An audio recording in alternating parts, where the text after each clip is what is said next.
Hi, my name's Bruce Robinson. I'm a doctor who specialises in lung diseases here in Perth, Western Australia, and also an immunologist.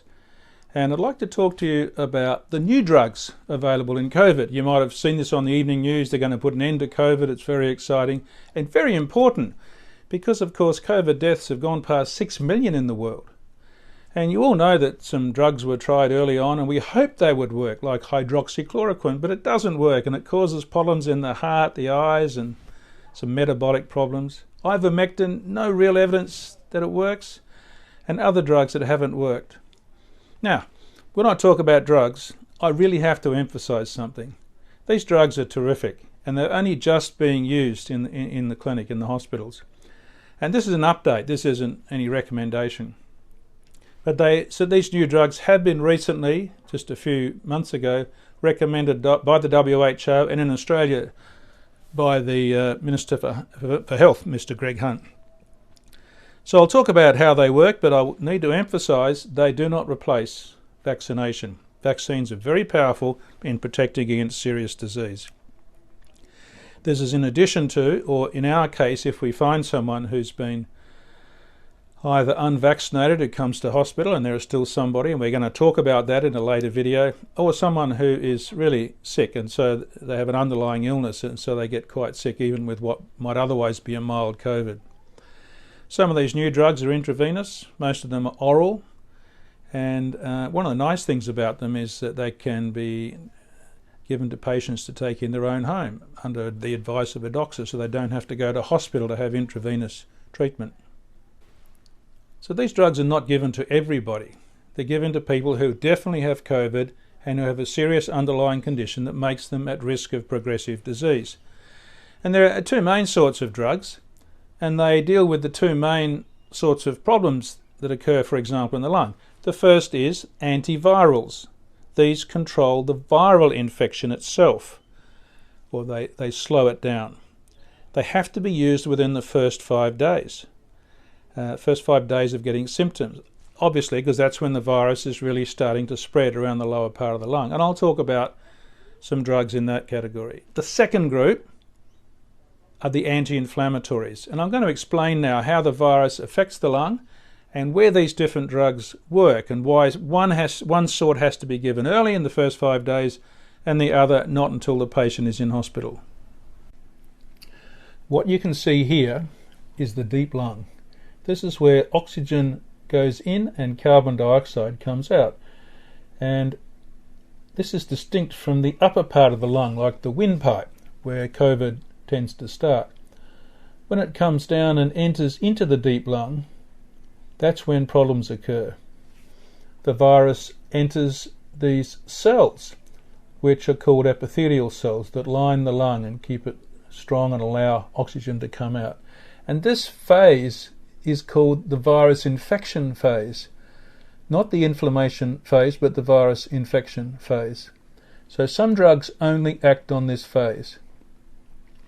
And this is typically when the patient is still at home and usually has no symptoms or very mild symptoms like a cold or a flu. And there are several drugs that work in this phase, and these are the antiviral drugs, and I've named two of them there, which I'll discuss in a moment. The second phase is the inflammatory phase. That's when white cells come out of the blood vessel into the lung to fight the infection. At the same time, they release different molecules called cytokines and other molecules. So this is basically a pneumonia, and this is when you can often feel quite sick. And it's called the inflammatory phase, and you may well at this stage be on the ward and taking supplemental oxygen. So a different set of drugs are used in this phase, the inflammatory phase, because their job is to turn off the inflammation and prevent further damage, or at least to dampen down the inflammation and prevent further damage. And there's a couple of drugs, steroids and baricitinib, which are typically used. It really gets bad when these cytokines get released in large amounts, what's called a cytokine storm, and that causes damage. And there are three kind of main sorts of damage. Hyaline membranes, which are mostly proteins, and widespread damage to those lung epithelial cells, which are quite vulnerable. and some clotting in the blood vessels, which you've probably heard about, which sometimes require blood thinners. But that's the stage at which the patients get really sick. It's a damage phase, and at this stage patients might often be in ICU. So they're the three stages: the virus infection stage, the inflammatory stage, and then the damage phase. And these are some of the drugs that we'll talk about that work in each of these different phases. So I'll begin by mentioning a few drugs that are antivirals and taken in those first 5 days, and in someone who's COVID positive and at risk of severe disease. The first, a monoclonal antibody, and it blocks that spike protein, famous spike protein, that causes it to stick to receptors in the lung and invade. It's been tried in over 4,000 patients and is now approved for use in anyone over the age of 12 who fits those categories: high risk of hospitalisation, pre-existing illness, and definitely COVID positive. But must be this first 5 days. It's given intravenously, so it's not a home treatment, unlike another drug, molnupiravir, which is actually approved for use in aged care. It was originally developed actually to treat influenza, but attention was switched to COVID. What it does is it causes mistakes to be made in the code that makes more copies of the virus, and that's how it stops the virus spreading.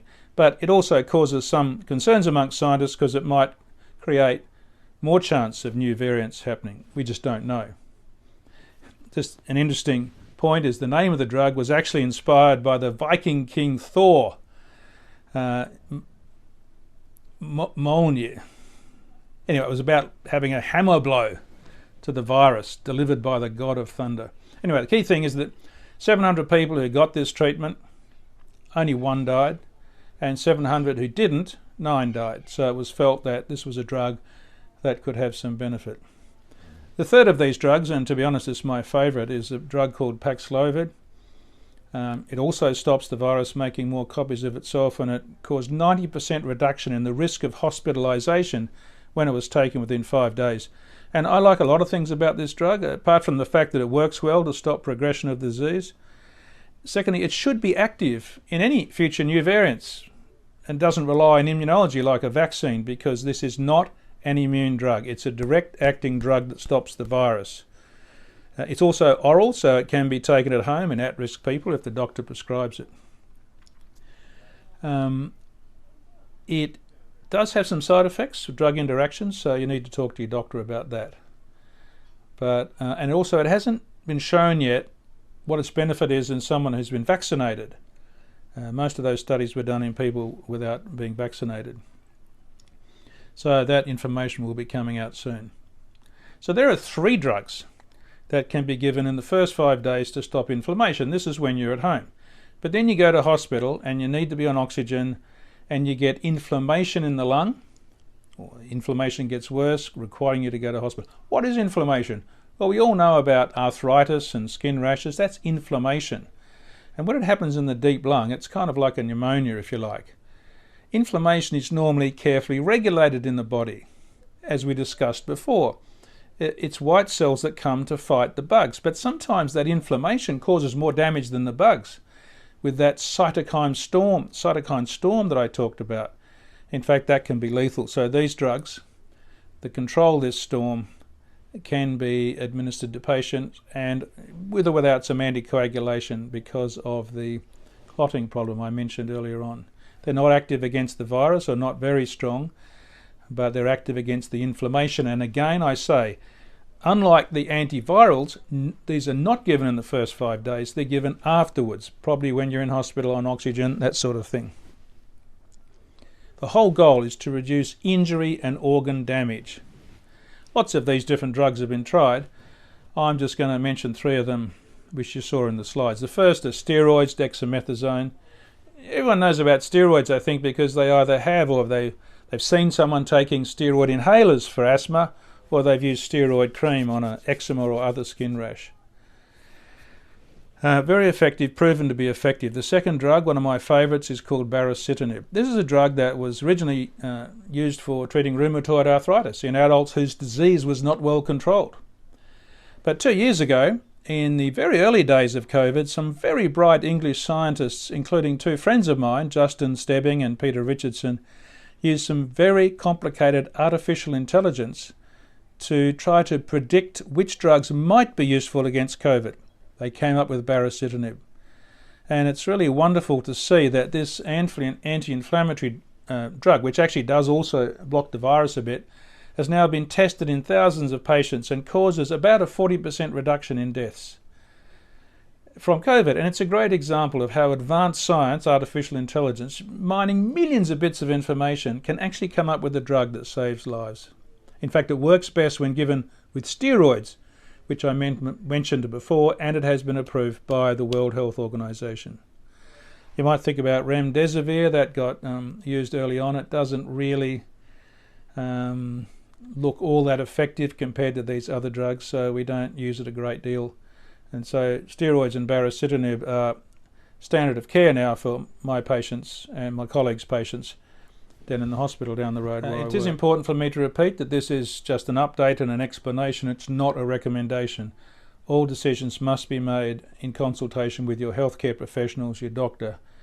In subsequent videos, we will address any questions you might have if you want to email them into us. And here's the email. Thanks for listening. We look forward to talking to you again. And just remember, we can send you information and also answers to questions in these videos in your own language, if you just let us know. Thanks. Bye.